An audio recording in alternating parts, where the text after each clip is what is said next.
sur le déroulement. Donc je rappelle, 5 minutes, une diapo. Vous avez ici à votre disposition un pointeur, si vous avez des choses à montrer, et pour faire défiler d'éventuelles animations sur votre diaporama. Vous aurez un petit signal à 4 minutes 30 pour vous avertir qu'il sera temps de conclure. Isabelle vous distribuera gentiment un petit carton jaune. Arrivé à 5 minutes, ce sera la sanction, carton rouge évidemment. Donc, première personne qui va communiquer, j'appelle donc Chloé Panier, et se prépare juste après Élise Allard-Latour. Alors bonjour à toutes et à tous. Donc aujourd'hui, je vais vous présenter mon projet de thèse qui s'intitule Politique et dispositifs d'éducation à l'orientation dans les lycées, le cas du territoire des Pays de la Loire. Alors nous vivons dans un monde en fait où abondent les outils d'orientation et les injonctions à s'orienter le plus efficacement possible. Pourtant, à côté de ça, nos systèmes éducatifs restent marqués par de multiples lacunes en matière d'orientation. Alors on a notamment le rapport du SNESCO sur l'orientation de 2018 qui met en lumière le manque d'implémentation de l'éducation à l'orientation dans les établissements, ainsi que le défaut de coordination et de formation des acteurs de l'orientation. À savoir qu'en France, la plupart de ces lacunes étaient déjà constatées dans un décret du 12 février 1973, c'est dire à quel point l'évolution est lente. En l'espèce, le territoire des Pays de la Loire est assez significatif parce que si nombreux sont les Ligériens à obtenir le baccalauréat comparativement à la moyenne nationale, paradoxalement, ils sont moins nombreux à se projeter dans l'enseignement supérieur, surtout pour les jeunes de zones rurales. De plus, les établissements secondaires et supérieurs restent inégalement répartis sur l'ensemble du territoire. Et donc, on a une étude qui a été menée entre 2014 et 2016 sur ce territoire, qui met notamment en lumière le poids des appartenances sociales et territoriales dans la projection post-bac de ces jeunes. Et puis, selon un récent rapport de l'IGESR, finalement, malgré les moyens déployés et les multiples réformes en la matière, les inégalités d'orientation tendent à se renforcer. Pourtant, aujourd'hui, la politique nationale en matière d'orientation poursuit des objectifs à la fois sociaux, éducatifs et économiques. Et aussi, parmi les objectifs affichés dans le cadre de cette loi, de cette politique nationale, figure notamment la lutte contre les inégalités territoriales et l'autocensure des jeunes. Alors, on a le projet Étoile, qui est porté par l'Université d'Angers et qui a pour partenaire l'ensemble des institutions ici présentes, qui justement prend en compte les spécificités du territoire et qui répond en tout cas à la volonté de d'acculturer chaque jeune à l'ensemble des formations du supérieur, à répondre à ce défaut de projection dont je parlais juste avant, et à réduire les disparités, notamment dans les zones rurales et les quartiers prioritaires. Alors, l'objectif de surcroît, c'est vraiment d'améliorer la transition entre le lycée et l'enseignement supérieur, et donc, ce faisant, éviter en tout cas tout ce qui est échec, décrochage et réorientation par la suite. Ceci au moyen de la mise en place en fait, de multiples dispositifs, multiples actions sur l'ensemble du territoire. Donc on va essayer de notamment rendre le jeune acteur de son orientation, on va former des accompagnateurs, etc. Pour réussir, le projet il vise vraiment la synergie des acteurs et des institutions qui sont impliqués dans cette éducation à l'orientation, d'où l'importance des partenariats interinstitutionnels et des politiques d'établissement. Puisqu'en effet, outre le rôle de la famille et des pairs, l'orientation, elle est l'affaire de multiples acteurs. En fait, on va voir tout ce qui est enseignants du secondaire, du supérieur, les psy-UN, les chefs d'établissement, etc., qui n'ont pas tous eu la même formation et donc qui n'ont pas tous les mêmes objectifs ni les mêmes missions. Ils ont parfois même du mal à travailler ensemble. Pourtant, aujourd'hui, le partenariat est ardemment encouragé en fait, pour servir l'intérêt des élèves, puisqu'en effet, on a par exemple en 2013 le Fonds d'expérimentation pour la jeunesse qui met en lumière qu'en matière d'orientation, la réduction des inégalités passera entre autres par une meilleure coordination et la mise en réseau entre les différents acteurs. Ainsi, dans ce contexte, le partenariat est vraiment convoqué comme outil d'une politique plus efficace et plus ajustée aux besoins des jeunes. Alors, concernant la thèse, il faudrait voir du coup si l'éducation à l'orientation, en permettant réellement aux jeunes de devenir acteurs de celle-ci, permet effectivement de réduire ces inégalités, permet de répondre aux défauts de projection dont je parlais juste avant, et donc de réduire aussi échec décrochage par la suite. Est-ce qu'elle permet vraiment aussi de permettre aux jeunes de développer leur capacité à s'orienter, c'est-à-dire leur liberté réelle d'opérer des choix d'orientation par eux-mêmes et de les atteindre effectivement. Alors, on a un premier ensemble de questions qui portent plus sur la mise en œuvre en fait, de cette politique d'éducation à l'orientation à l'échelle d'une académie, donc depuis la construction du partenariat interinstitutionnel jusqu'à sa mise en œuvre dans les établissements. Alors, est-ce que les acteurs institutionnels partagent des objectifs communs? À quels obstacles se heurtent-ils? Et comment le projet finalement est-il reçu au sein des établissements par les différents acteurs? Donc ça suppose nécessairement d'évaluer l'écart qui se joue entre le prescrit et la réalité du terrain et de questionner un petit peu plus cette implémentation et cette traduction du projet au sein des établissements. et donc aussi d'identifier finalement les projets, les politiques d'établissement en matière d'orientation et d'analyser les partenariats interinstitutionnels. Et puis on a un second ensemble de questions qui portent plus sur les effets à moyen terme en fait du projet sur les vœux d'orientation et le devenir des lycéens. Est-ce que finalement le projet permet réellement de réduire les inégalités? Est-ce qu'il permet une meilleure justice sociale? Est-ce qu'il existe des politiques d'établissement plus efficaces ou plus équitables que d'autres en matière d'orientation? Et puis finalement, est-ce qu'il y a un effet partenariat? Alors, on a notamment une dizaine de monographies d'établissements qui seront menées, puisqu'en effet, dans un tel contexte, la monographie d'établissement, et là je vais notamment citer Hélène Buisson-Fenet, présente l'intérêt de donner à voir dans une unité locale. Bon, bah voilà.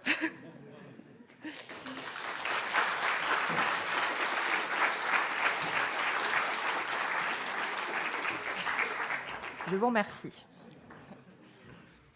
Merci Chloé pour cette présentation. Les échanges pourront se poursuivre bien sûr lors des temps un peu plus informels. Donc Élise peut venir sur l'estrade. Et se prépare ensuite Agathe Billot.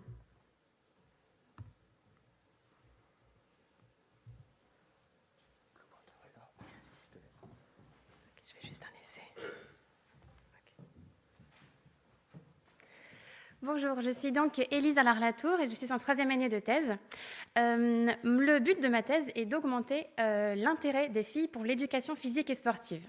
Je vous présente aujourd'hui la démarche de co-conception d'une séquence d'EPS, donc d'éducation physique et sportive, qui suscite l'intérêt grâce à des jeux vidéo actifs et qui émane du projet Rêve en EPS, réalité virtuelle pour l'engagement des filles en éducation physique et sportive. Nous avons aujourd'hui plusieurs modèles qui nous permettent de concevoir des dispositifs d'intervention et je vais m'appuyer, moi, pour ma thèse, sur l'intervention mapping. L'intervention mapping est un modèle basé sur une approche écologique pour intervenir sur des problèmes de santé. Ici, le problème de santé, c'est la sédentarité physique des adolescentes, plus particulièrement. Ce modèle est itératif, c'est-à-dire qu'il fonctionne en boucle et cumulatif, donc de 6 étapes qui se cumulent au fur et à mesure. La première étape de l'intervention mapping est l'identification du problème. Ici, il s'agit de voir quel est le problème de santé et de décrire les effets négatifs sur la vie des publics cibles.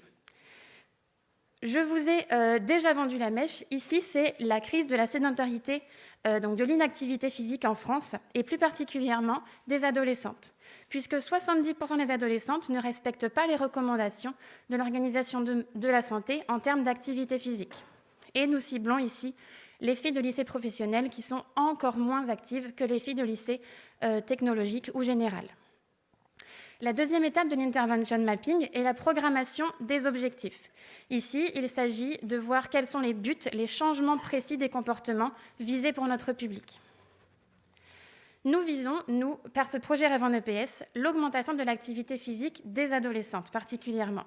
Et nous voulons augmenter leur activité physique sur une intensité modérée à vigoureuse spécifiquement, ce qui est au-dessus d'une activité de marche par exemple. La troisième étape de l'intervention mapping est le design du programme. Il s'agit ici de développer ou de récupérer en tout cas les modèles théoriques qui nous permettent de changer les comportements de santé et d'établir les applications qui permettront d'appliquer du coup ces modèles théoriques-là.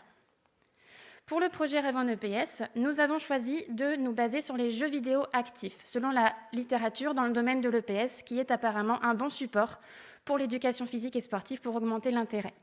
Les jeux vidéo actifs sont des jeux vidéo qui nécessitent le corps entier pour jouer avec la console, donc c'est-à-dire qui demandent une activité physique globale du corps.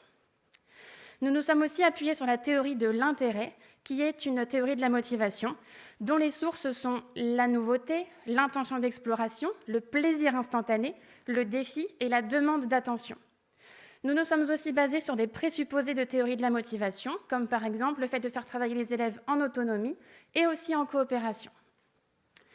La quatrième étape de l'intervention mapping est la production du programme.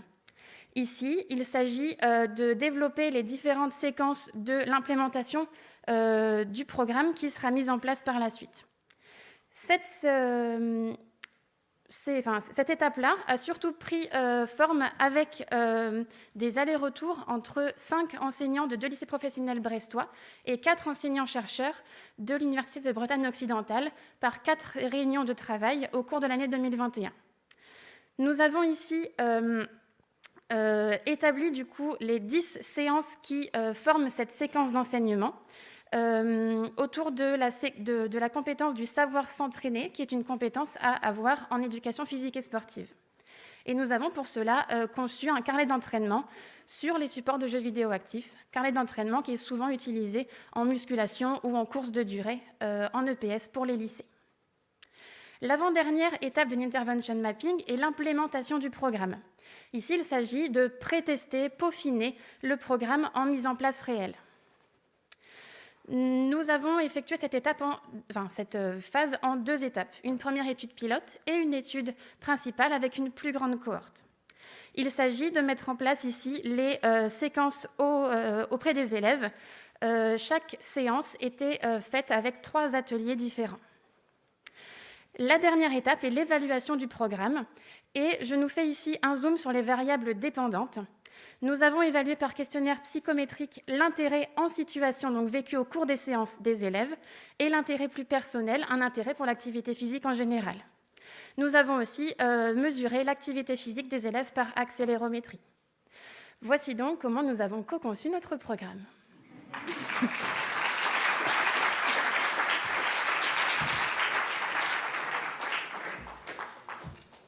Merci Élise, félicitations pour ce beau respect du timing.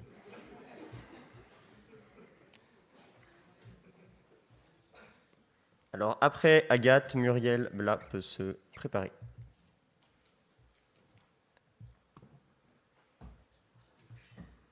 Ah. On est bon.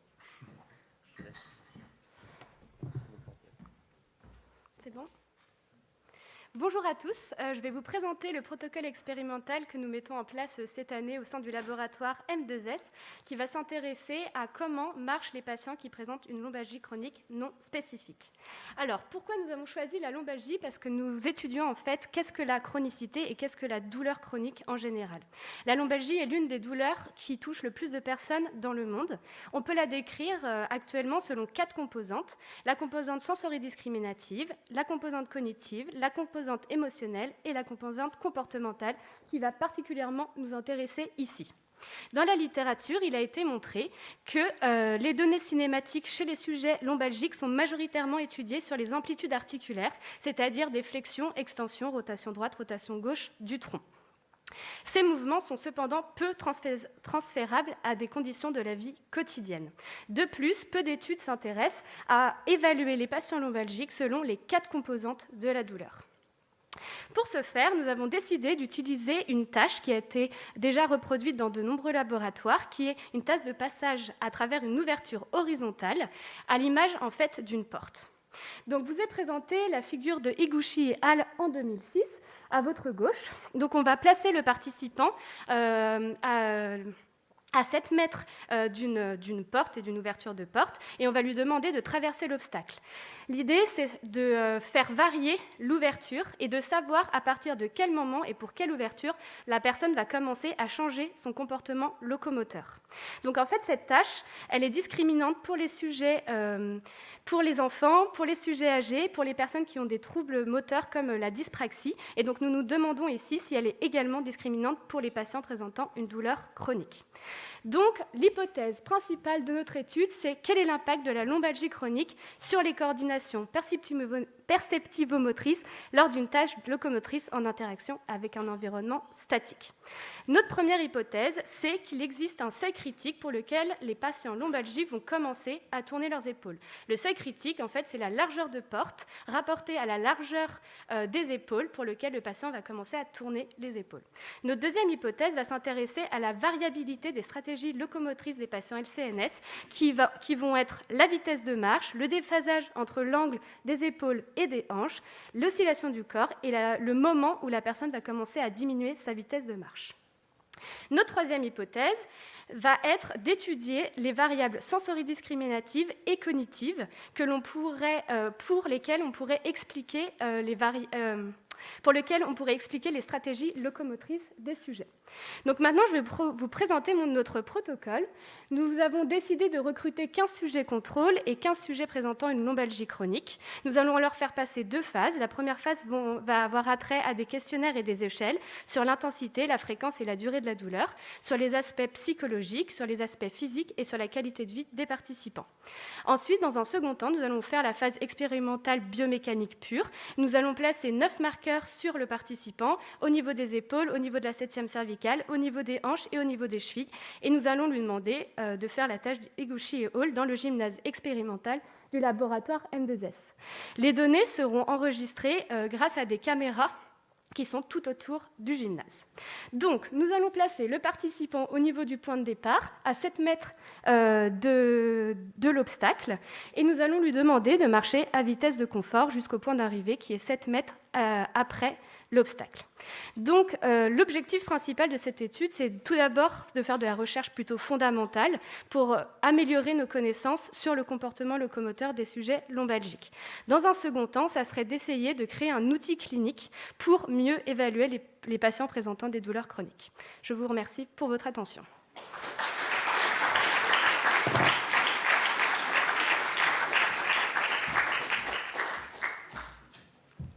Merci Agathe, qui a réussi à esquiver les 2 cartons. Bonjour, donc je suis Muriel Blas, doctorante en 3e année au CREAD sous la direction de Jean-Marie Boilevin et Patricia Marzin-Janvier.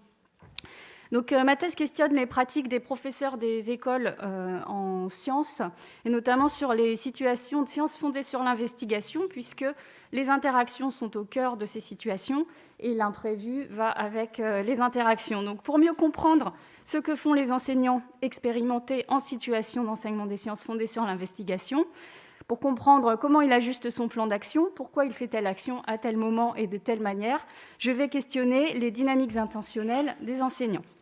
Donc pour cela, je vais vous présenter aujourd'hui uniquement la méthodologie, en fait.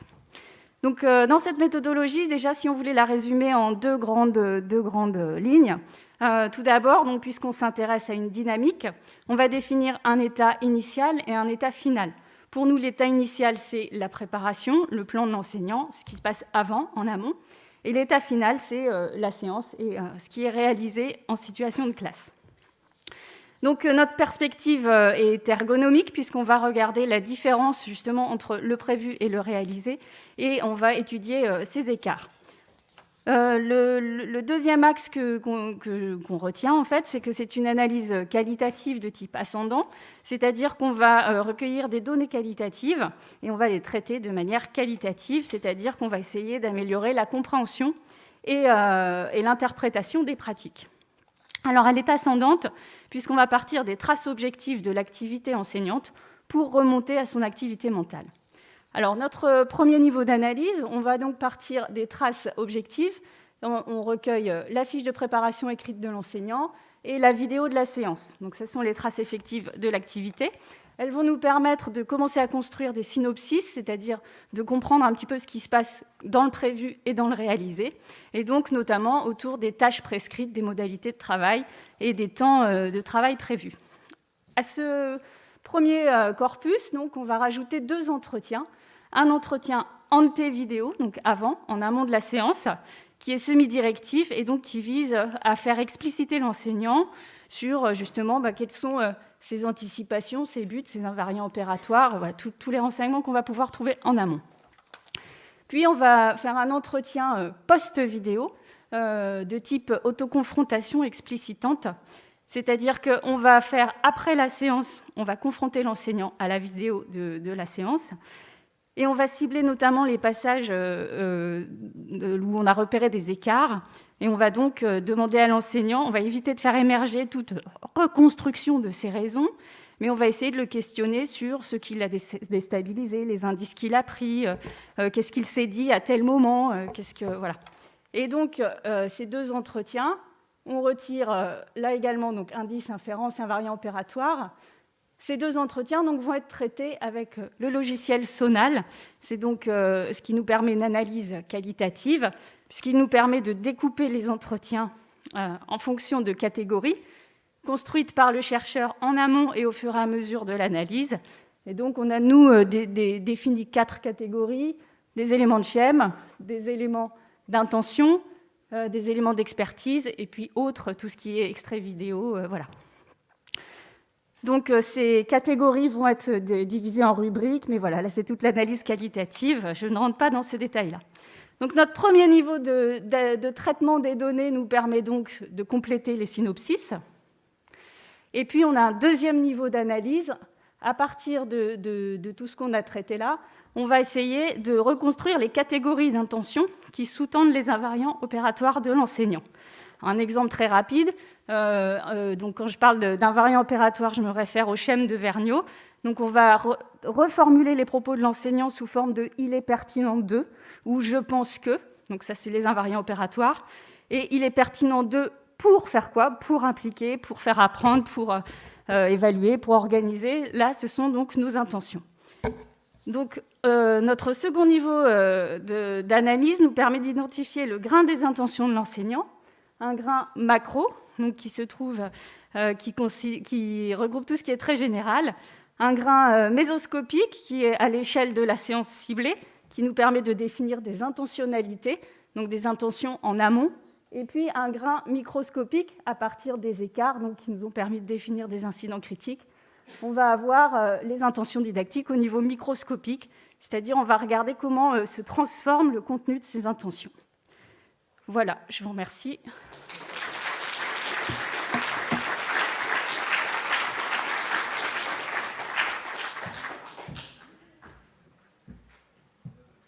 Merci Muriel pour cette présentation. Alors après Mathieu se prépare Tess Bretéché. Comment tu passes les diapos du coup ? Alors, tu as un pointeur ici, ça c'est le rouge pour pointer, Ok. et tu passes les animations. Ok, donc bonjour à tous. Donc, je m'appelle Mathieu Brantôme. Je suis doctorant en 2e année donc au CREAD et je suis inscrit à l'UBO. Donc ma thèse porte sur l'enseignement de la programmation informatique dans le secondaire et en particulier sur la transition entre le collège et le lycée. Alors le contexte de la thèse. Donc depuis une vingtaine d'années, le numérique est un enjeu majeur dans la société et en particulier la programmation, le code. Ce qui a fait dire oups, c'est ça que je voulais faire, désolé. Ce qui a fait dire au juriste Laurence Lessig en 2019, code is law. Alors évidemment, ce n'est pas à prendre au premier degré, c'est juste que l'idée, c'est de se dire que les programmes informatiques régissent beaucoup de parties de la société et donc, en quelque sorte, ont valeur de loi. Donc dans ce contexte international, en France et d'ailleurs ailleurs à l'étranger, l'enseignement de l'informatique rentre dans les curricula, donc en particulier au collège, en France depuis 2016 et au lycée depuis 2019. Alors qu'est-ce qu'on y fait? Juste pour vous donner une rapide idée. Donc au collège, on va travailler avec des blocs. Donc vous voyez, c'est ce qu'on voit de côté droite de la figure. Donc en imbriquant tous ces blocs, on arrive à diriger un petit personnage qui est souvent sous la forme d'un chat, peu importe. Donc c'est des activités qui sont assez ludiques. Alors que de l'autre côté, au lycée, on va avoir déjà au niveau de la forme, on va développer dans un langage textuel, donc Python en l'occurrence, et avec des activités qui sont plutôt disciplinaires. Ici, en mathématiques, il s'agissait de décider si un nombre est premier ou pas. Donc du coup, l'objectif de la thèse, c'est d'accompagner cette transition du collège au lycée en faisant des analyses et en essayant de créer des ressources pour accompagner les élèves. Alors ma méthodologie, c'est celle de l'ingénierie didactique. Donc l'ingénierie didactique, ça se passe en plusieurs étapes. Donc les analyses préalables. Donc j'ai fait des analyses d'instruction officielle, c'est-à-dire de programmes, des deux côtés, au collège et au lycée. J'ai mené une enquête en ligne auprès des enseignants, donc j'ai 500 répondants. J'ai aussi fait une revue de littérature sur les différences intrinsèques entre les blocs et la programmation en ligne. Donc j'ai conçu une ressource, donc j'ai développé une application que je vous présenterai rapidement tout à l'heure qui s'appelle Pirate. C'est un jeu sérieux d'apprentissage du langage Python à destination des élèves de seconde. Et donc ensuite, l'idée, c'est d'expérimenter dans les classes. Donc j'ai testé l'application dans 9 classes de seconde, donc j'ai à peu près 300 élèves qui ont pu y jouer. Et j'ai un recueil ça trace automatiquement l'activité des élèves. Donc j'ai à peu près 100 000 traces d'activité. Et donc ensuite, dans une dernière étape, on vient analyser ces traces dans le but d'améliorer l'application dans un cycle itératif. Donc l'application, je vous la montre rapidement, donc ça prend cette forme-là. Donc l'idée, c'est on a des niveaux, il y a 8 niveaux, donc sous forme de quête. Donc là, par exemple, il fallait prendre la clé et aller ouvrir le coffre. Et donc le petit personnage, on va le diriger du coup en Python, dans le langage de programmation cible. Alors il y a tout un travail sur... donc dans chaque niveau est mis en œuvre et mis en jeu des notions algorithmiques. Et il y a tout un travail sur les contenus, où les élèves vont pouvoir fouiller justement. Et il y a tout un travail sur la différence entre les blocs et le code sous forme textuelle. Donc j'en suis actuellement à l'analyse des traces. Donc j'ai tout un tas, mon corpus, c'est tout un tas de traces que j'analyse à partir avec des outils de data visualisation en fait en Python. Et sans doute que si j'utiliserai un petit peu les statistiques pour chercher des corrélations, des choses comme ça. Et donc en parallèle de ces recherches, j'ai commencé à diffuser le logiciel auprès des enseignants. Et donc ils commencent vraiment à trouver de l'écho dans les classes, puisque donc, depuis un mois que j'ai diffusé, donc là j'ai mis 7000, mais j'ai regardé ce matin, j'en suis plus dans les 9000 parties. Donc il y a déjà 9000 parties jouées dans les classes. Voilà, donc ça commence à être utilisé assez massivement. Hop. Et donc voilà pour les références. Alors du coup, je n'ai pas du tout regardé le temps.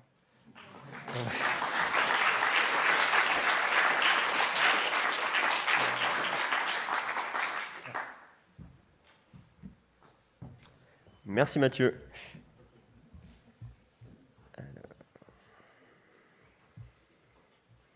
Ensuite se prépare Romain Demet. Tu sais comment ça fonctionne ? Je ne vais pas en avoir besoin. Non. Très bien. Voilà. Bonjour à tous, moi je commence cette année une première année de doctorat à l'Université de Nantes et je vais vous présenter une partie de ma thèse qui s'intitule « Optimiser la sécurité affective et le développement socio-émotionnel des enfants placés en famille d'accueil, évaluation d'un programme d'intervention relationnelle par rétroaction vidéo ». Donc ce projet il se base sur un programme d'intervention qui a été élaboré au Québec.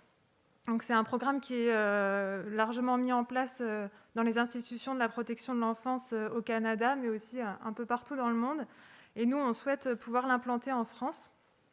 Donc, c'est un programme qui a pour but de favoriser le développement du sentiment de sécurité de l'enfant placé via la promotion du sentiment de compétence des assistants familiaux et je me suis perdue.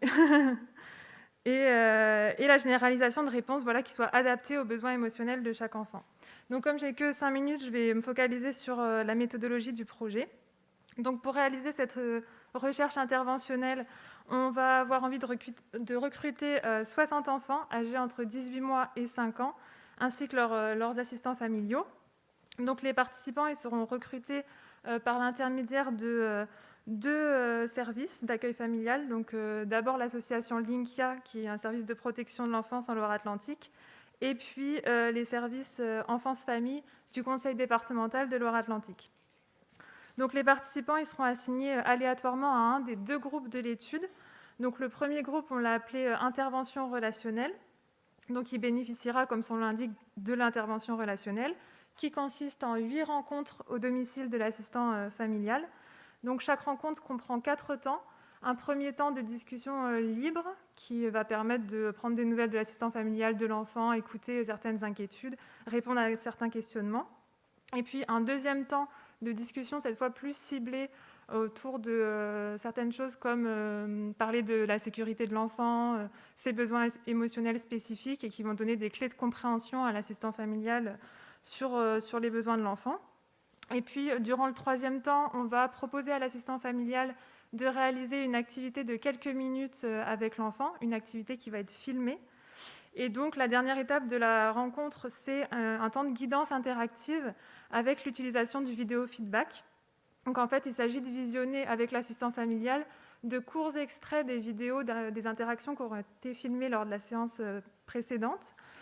Et sa particularité ce 4e temps, c'est vraiment de ne pas cibler les dysfonctionnements qu'on peut percevoir lors des interactions, mais vraiment se focaliser sur les ressources de la dyade et vraiment de sélectionner soit des séquences qui vont permettre de soutenir une relation plus sensible entre l'assistant familial et l'enfant, soit toute interaction qui va permettre que l'assistant familial ait un nouveau regard sur ses propres compétences et puis sur celles de l'enfant. Voilà, donc l'autre moitié des participants, il fera partie du 2e groupe qu'on a appelé intervention écoute, donc c'est le groupe contrôle, qui recevra lui 8 appels téléphoniques de maximum 15 minutes avec juste une écoute bienveillante, sans intervention, enfin du moins le moins possible. Le chercheur restera le plus neutre possible. Donc l'intervention, elle est élaborée sur une durée totale d'environ 4 à 6 mois, sachant que le temps entre les entretiens, il doit être d'à peu près 15 jours.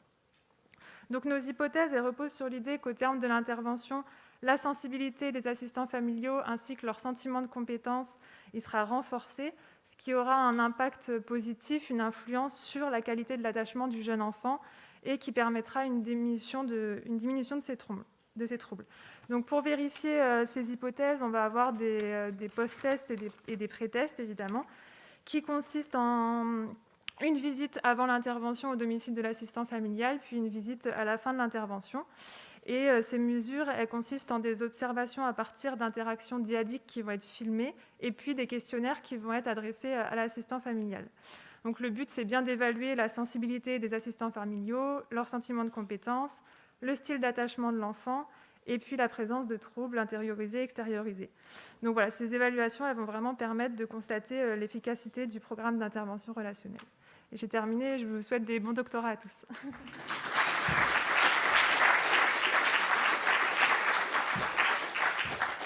Merci pour cette présentation. Alors après Romain, se prépare Corentin Fèvre.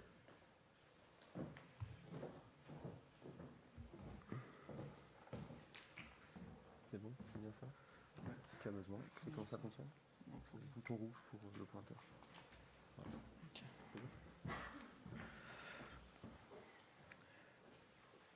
Quand je veux. Bonjour, je suis Romain Demet, je suis doctorant au sein du laboratoire M2S qui est situé à Rennes. Et donc je suis ici pour vous présenter une partie de mon projet de recherche portant sur l'étude centrale d'une notion que l'on a nommée durabilité, anciennement appelée résistance à la fatigue, et son importance dans la compréhension et la prédiction de la performance sportive, principalement dans les sports d'endurance, et notamment le cyclisme sur route. Donc la performance en endurance est largement prédite aujourd'hui à travers 3 facteurs de performance, que du coup le premier ici est la capacité maximale à consommer de l'oxygène pour produire de l'énergie, qu'on appelle communément VO2 max. Le deuxième facteur est la fraction d'utilisation maximale de cette VO2 max de manière soutenable dans le temps. Et le troisième est le coût énergétique, donc qui revient aux notions de rendement, et donc à la capacité à transformer une énergie chimique produite en énergie mécanique qui va aider au mouvement et donc qui permet d'associer et de développer un niveau de vitesse ou un certain niveau de puissance à VO2 max ou à la fraction de VO2 max soutenable dans le temps. Ces capacités sont évaluables à travers différents tests, notamment en conditions de laboratoire, mais également sur le terrain. Et dans le cadre du cyclisme, un modèle écologique a été développé qui se base sur l'évaluation des capacités à soutenir des efforts sur des durées spécifiques aux efforts demandés dans le cyclisme, par exemple sur des efforts de 5 à 20 minutes, et qui sont très bien corrélés aux facteurs de performance que j'ai précédemment décrits. Donc, dans ce sens, une étude a été publiée cette année par Van Herp et ses collaborateurs qui ont examiné des courses de centaines de coureurs cyclistes professionnels de niveau World Tour et Continental Pro aussi, niveau européen. Et donc, ils se sont intéressés à l'évolution des capacités physiques à différents niveaux de fatigue. Et on peut voir qu'un niveau de fatigue nul, donc un niveau de fatigue nul qui est représenté ici, et lorsque la quantité de travail augmente du coup au cours du temps et au cours d'une course, la capacité à soutenir des efforts sur des durées de 5 et de 20 minutes diminue au cours du temps. Deuxième chose, ils ont dissocié les cyclistes en deux groupes. Un groupe de cyclistes jugés moins performants, donc qui est représenté par les petits points verts ici, et un groupe de cyclistes jugés performants selon leur classement UCI international, et qui est représenté par les petits points blancs ici. Et donc on peut voir que malgré des niveaux relativement équivalents à des niveaux de fatigue faibles, la capacité donc, des cyclistes performants est ce qu'on appelle résistance à la fatigue, c'est-à-dire qu'ils se distinguent par leur capacité à résister à une diminution de leur capacité de performance dans le temps. À savoir que dans le cyclisme, le résultat final est souvent décidé en fin de course, et donc il faut être capable de réaliser des efforts intenses du début, mais surtout à la fin d'une course. Cependant, cette étude ne s'intéresse pas à la manière dont sont réalisés les efforts au cours d'une course. Or, on peut voir ici, là sur la droite, donc c'est l'évolution de la puissance au cours du temps. Donc la distribution des intensités est très aléatoire.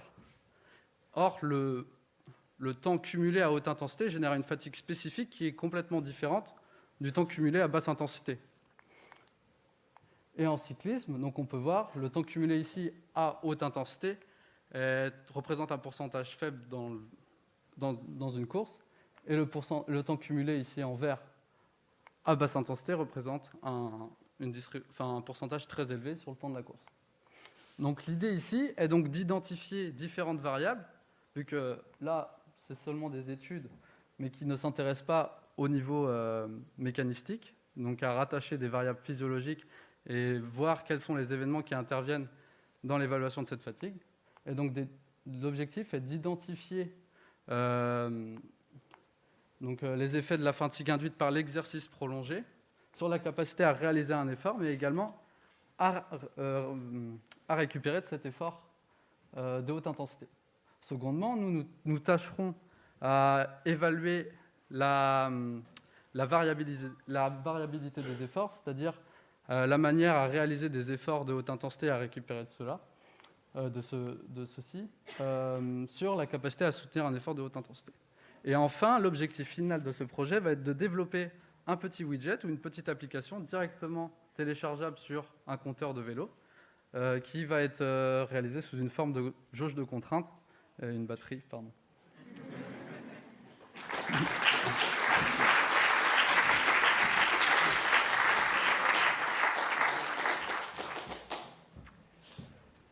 Merci Romain.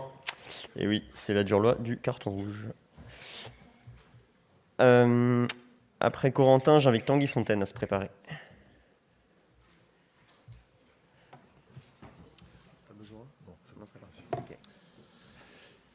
Bonjour. Donc, je suis doctorant en philosophie à l'Université de Nantes et donc j'aimerais vous présenter un axe, disons, assez général de mon projet de thèse, de mon sujet de thèse. Donc, tout d'abord, on pourrait commencer par se demander qu'est-ce qu'une connaissance objective ? Qu'est-ce qu'on entend le plus généralement par connaissance objective ? Il me semble que dans bien des cas, ça implique qu'on cherche à connaître l'objet tel qu'il existe indépendamment de nous. D'ailleurs, si on se réfère à l'étymologie latine, objectum, c'est ce qui se tient devant, ce qui nous fait face. De la même manière, en allemand, le terme Gegenstand, c'est ce qui se tient contre. Donc la connaissance d'un objet, une connaissance objective, ça serait la connaissance de quelque chose tel qu'elle existe indépendamment de notre point de vue. Seulement, la difficulté qui nous vient assez rapidement à l'esprit, c'est comment peut-on être sûr que la représentation qu'on a d'un objet, l'idée qu'on a d'un objet, peut correspondre à cet objet en tant que tel, indépendamment de notre point de vue. Eh bien, il y a toute une série de philosophes, et par exemple Descartes, qui ont trouvé une solution qu'on peut trouver satisfaisante ou non, mais c'est notamment d'utiliser Dieu comme garantie divine. Une manière de... Bon, c'est un peu simpliste comme manière de présenter, évidemment, mais comme manière de trouver une correspondance, une garantie entre cette idée, donc en l'occurrence de la pomme, et la pomme telle qu'elle existe indépendamment de notre point de vue. Alors, certains philosophes ont trouvé cette solution peu satisfaisante, et notamment Emmanuel Kant, dont vous avez sans doute déjà entendu parler, qui a fait ce qu'on a appelé, notamment dans la critique de la raison pure, une révolution copernicienne. Et en quoi consiste cette révolution copernicienne? Eh bien, notamment dans le fait de dire que cette objectivité de la connaissance, elle ne va pas tellement reposer sur notre capacité qu'on a à connaître les objets indépendamment de notre point de vue, mais sur le fait que nos connaissances vont avoir une valeur universellement partageable, une valeur nécessaire universellement partageable. Et qu'est-ce qui va garantir ce caractère universel de notre connaissance? Eh bien, c'est l'existence en nous, pour dire simplement les choses, de structures a priori de notre esprit, des catégories, des formes de notre esprit qui, par leur caractère universellement partagé, garantiraient l'objectivité de notre connaissance. Le problème, c'est que Kant a fondé ces structures a priori de notre esprit à partir d'une physique, la physique de son époque, qui était la physique newtonienne. Or, comme vous le savez sans doute, cette physique newtonienne, un peu plus d'un siècle après, au début du XXe siècle, a été radicalement remise en cause par la théorie de la relativité d'Einstein. Donc à ce moment-là, un problème s'est posé, se pose encore d'ailleurs, comment fait-on pour maintenir des structures a priori de l'esprit et par là même l'objectivité de notre connaissance si la physique sur laquelle ces structures se sont construites, n'est plus valable. Alors pour essayer de penser un peu plus en profondeur ce problème-là, on peut essayer d'utiliser un penseur très important des révolutions scientifiques, qu'est Thomas Kuhn. Et qu'est-ce qu'a fait Thomas Kuhn? Eh bien, il s'est notamment appuyé, il a fait un certain nombre d'analogies avec les figures ambiguës telles qu'elles sont utilisées par la psychologie de la forme, la Gestalt psychologie.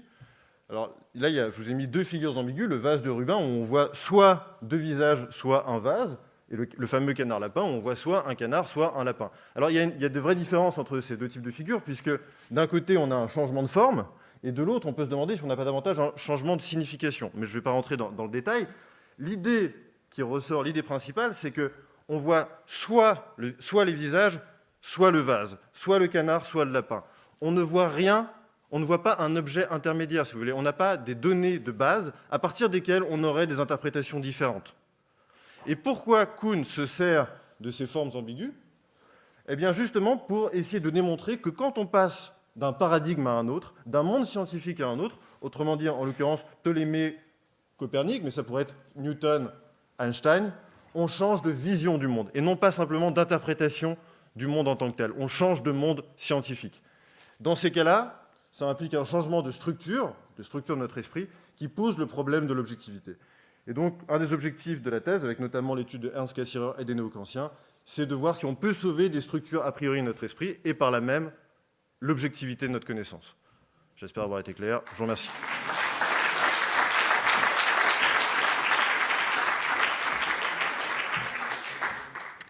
Merci Corentin.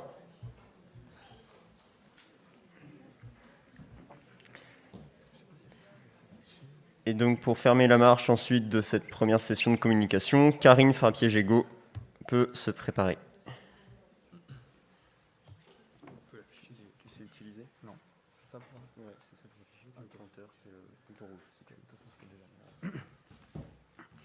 Alors bonjour, donc, je m'appelle Tanguy Fontaine, donc, je suis en première année de thèse au laboratoire du CREAD à Brest. Donc, ma thèse s'intitule « Le rôle des émotions dans la prise de décision intuitive en compétition de handball ». Donc, l'objectif de cette thèse, ça va être d'identifier le rôle hypothétique de l'émotion dans la prise de décision intuitive et ainsi comprendre justement ce couplage émotion-prise de décision dans le handball de haut niveau. Donc, qu'est-ce que c'est une prise de décision intuitive? Donc, c'est une décision qui est prise dans l'instant, au cœur de l'action, sans recours à des processus analytiques. Elle apparaît un peu comme une alternative justement à la prise de décision rationnelle. Klein, qui est à l'origine du courant naturalistique decision making dont je vais parler tout à l'heure, réfute l'idée selon laquelle des individus placés dans des situations dynamiques auraient recours à une évaluation rationnelle. En effet, il y aurait une part d'intuitivité, et cette intuition, justement, elle permettrait aux experts de prendre des décisions rapides et efficaces en articulant à la fois des aspects perceptifs, cognitifs, moteurs et émotionnels. Donc, qu'en est-il dans le handball? Donc, le handball, c'est un sport collectif où les joueurs doivent agir et réagir de manière rapide plutôt, on espère, de manière efficace aussi, dans des environnements incertains et évolutifs. Donc il y a une grosse part d'intuitivité et on peut se poser la question du rôle de l'émotion dans ces prises de décision intuitives. Donc, pour pouvoir répondre à cette question et du coup évoquer le rôle des émotions dans la prise de décision intuitive, il faut s'intéresser au courant naturalistic decision making dont je parlais tout à l'heure. Donc, c'est un courant en fait qui a émergé comme un moyen d'étudier la manière dont les gens prennent des décisions et réalisent des fonctions cognitivement complexes dans des situations qui sont à la fois exigeantes et réelles. Et dans ce courant-là, on a le modèle RPD, Recognition Prime Decision, qui veut dire décision basée sur la reconnaissance. Et dans ce modèle-là, on a 4 types de variables. Donc les attentes pour l'individu, les buts plausibles, les indices pertinents et l'action qu'il va mettre en œuvre. Et donc nous, la question qu'on se pose, c'est quel est le rôle de l'émotion dans ce modèle-là? Est-ce qu'elle a un impact sur chacune des variables ou est-ce que même ce serait une 5e variable qui aurait un impact direct sur la reconnaissance en situation? Également, dans le modèle RPD, on a différents cas de reconnaissance selon le caractère familier ou non de la situation.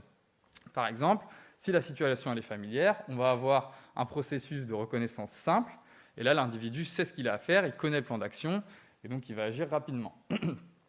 On a également le cas où la situation serait moins familière, et là on serait dans un processus de diagnostic. Et donc dans un processus de diagnostic, l'individu va chercher des éléments qu'il aurait stockés en mémoire, qui s'apparenteraient à la situation qu'il est en train de vivre, et ainsi il pourra par la suite établir un plan d'action.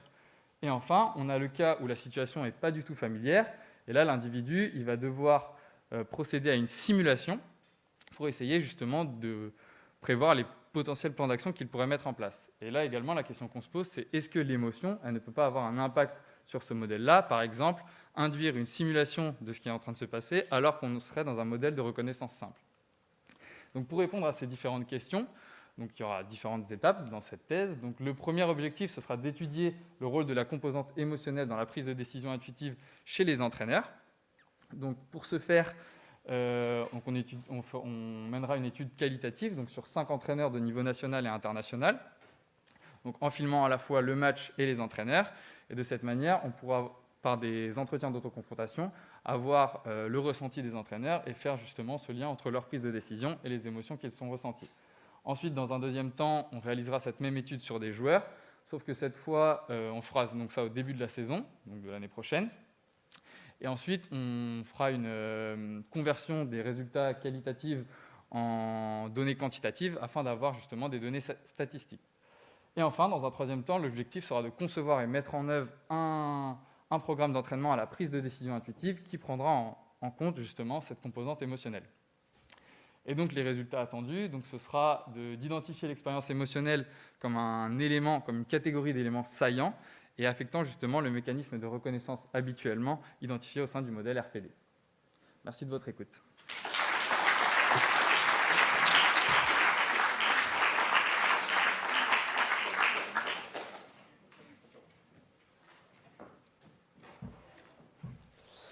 Merci Tanguy. Donc place à la dernière communication de la matinée.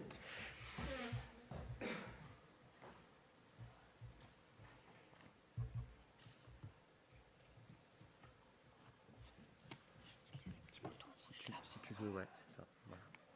Super, merci.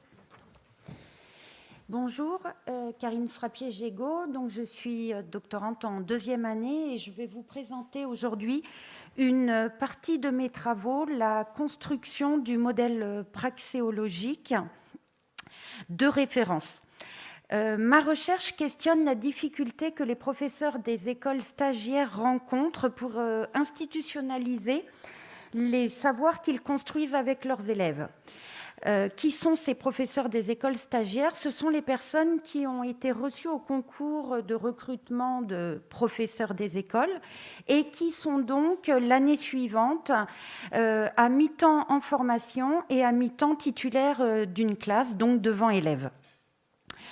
Pour mettre en œuvre ma recherche, j'ai choisi le domaine des grandeurs et mesures et plus particulièrement de la contenance en cycle 2. Lorsque l'on souhaite questionner l'institutionnalisation, il faut se poser la question du savoir en jeu. Pour cela, et pour affiner ce point, j'ai proposé un questionnaire au PES, ce qui m'a permis de mettre en avant que pour construire leur séquence d'apprentissage, ils utilisaient énormément les manuels. J'ai donc été amenée à me questionner sur le savoir en jeu, mais également sur les éventuels décalages liés à la transposition didactique entre le savoir à enseigner et le savoir à prêter par ces manuels. Pour cela, je mobilise le cadre de la théorie anthropologique du didactique et plus particulièrement les praxéologies et le modèle praxéologique de référence. Et ce sont donc ces deux éléments que je vais vous présenter avant d'aller vers la construction de mon modèle praxéologique de référence.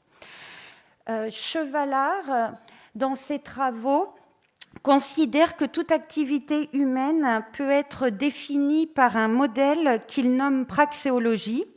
Cette praxéologie est définie par un quadruplé ici écrit. Dans ce quadruplé, nous pouvons avoir donc le type de tâche qui va caractériser l'activité, la technique, la technologie et enfin la théorie. Dans ce quadruplé, on a deux blocs. Le premier, ici, qui caractérise la pratique et le second qui va la justifier. En utilisant ces praxéologies, on peut construire des modèles praxéologiques de référence. Jolivet, dans ses travaux, considère que le modèle praxéologique de référence est celui que considère le chercheur pour son analyse, celui qui va lui permettre de répondre à sa question de recherche. Aussi, j'ai fait le choix d'une construction qui diffère un petit peu de celle qui est proposée par Bosc et Gascon dans leurs travaux, puisque ces auteurs partent et identifient les modèles praxéologiques à enseigner à partir du savoir à enseigner à partir des textes officiels et des manuels. En ce qui me concerne, je n'ai utilisé que les textes officiels que j'ai complétés par une enquête épistémologique pour ensuite pouvoir répondre à ma question de recherche qui était de voir ces éventuels décalages entre les textes officiels, donc le savoir à enseigner, représenté donc ici par mon modèle praxéologique de référence, et le savoir proposé par les manuels, c'est-à-dire le savoir apprêté, dans la lignée des travaux de Ravel 2003. Ici, nous avons donc le modèle praxéologique de référence construit à partir des textes officiels que j'ai complété dans cette partie par une enquête épistémologique à partir donc du savoir savant qui justifie bien mon modèle praxéologique de référence. Cette construction de mon modèle praxéologique de référence va donc me permettre de répondre à la question quels sont les effets de la transposition didactique entre le savoir enseigné et le savoir apprêté par les manuels, et donc de construire la suite de ma recherche.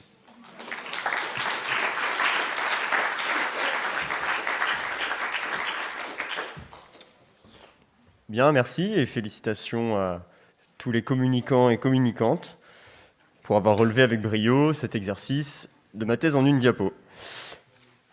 Il est l'heure d'aller manger, donc un repas est prévu à l'accueil en mezzanine, et donc nous reprenons à 14h pour une seconde session de communication. Bon appétit!